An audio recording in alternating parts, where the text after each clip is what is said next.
You're welcome to Your Body Made Simple, and it is with the human anatomist Ideal. So today we're going to be talking about additional things we don't really hear about mosquitoes. So we already know mosquitoes are micropredators, or they could also be called disease vectors. This is because they can carry disease-causing organisms from one particular host they are fed on to the other one they are going to feed on. Generally, mosquitoes feed on flower nectars, plant juices, but then some females have adaptations to feed on humans, basically getting blood meal. Now, why do they need blood meal? Or why do they even feed?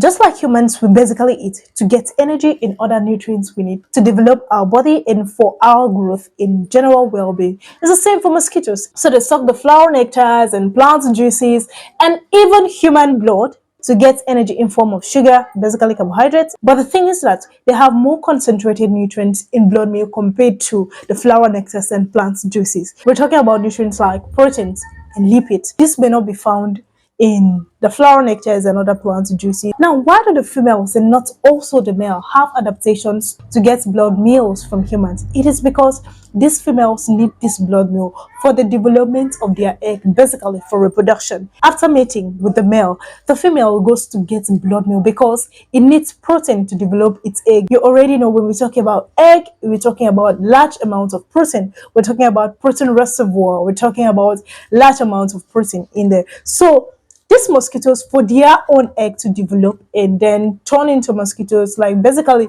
aid reproduction, they need this blood meal because they can find protein in human blood. That's why they need the blood meal. And that's quite natural. We cannot stop it. But of course, what you can stop is that you can stop it from feeding on you. You can avoid being the particular host they're coming to feed on. Now, how can you do this? Just like humans, we all have preferences. So you can say you love your banana overripe. I can say I like my banana unripe. I like it hard. I do not like it soft, and all those preferences.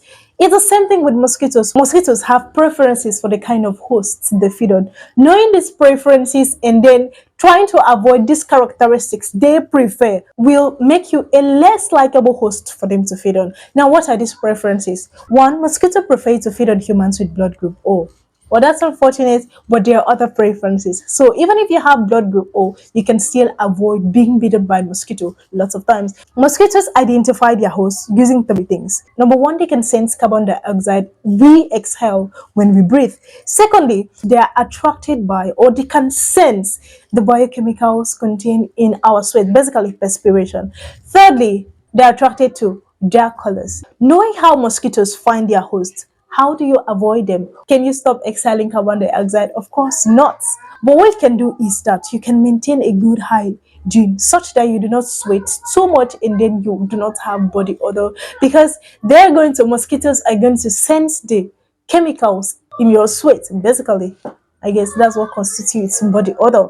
And then they are going to follow its concentration. That's consequently going to lead them to feed on you. So if you maintain a good hygiene, bathing when you should, if you're someone that sweats often, you should have your bath more often. This way you can help avoid mosquitoes feeding on you, even if you're staying in a place that is exposed to a lot of them. Now, thirdly, you can avoid mosquitoes by wearing light colored clothes, basically at night till very early in the morning. Most of the female species that feed on humans or take blood meals feed basically at night and mostly early in the morning. So if you wear light colored nightings instead of dark colored nightings, this can help keep mosquitoes away from you. And by so doing, this can help prevent the disease these mosquitoes can transmit.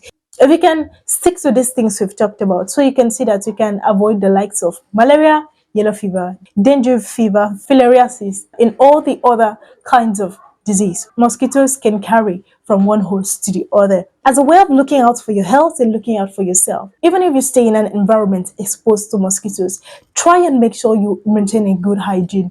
This way you can avoid body odor, and then this way you can avoid mosquitoes sensing a lot of biochemicals in your sweat, and that way you can avoid them. Secondly, you can try as much as you can wear light colored nightings at night This way you will not attract so much mosquitoes to yourself. And thirdly, in your environment, you should try as much as you can to avoid having stagnant water, because this is where mosquitoes breed. If you provide them a place to live in and breed in, certainly you have lots of them living with you. So avoid stagnant water. You can also use medicated mosquito nets, and then you can also use wired mesh on your windows in your doors. This will help prevent mosquito from feasting or feeding so much in you. It will reduce your risk of being infected by the kinds of disease these micro predators transmit. So till our next episode, make sure you take your health seriously and make sure you are intentional about it. See you in our next video.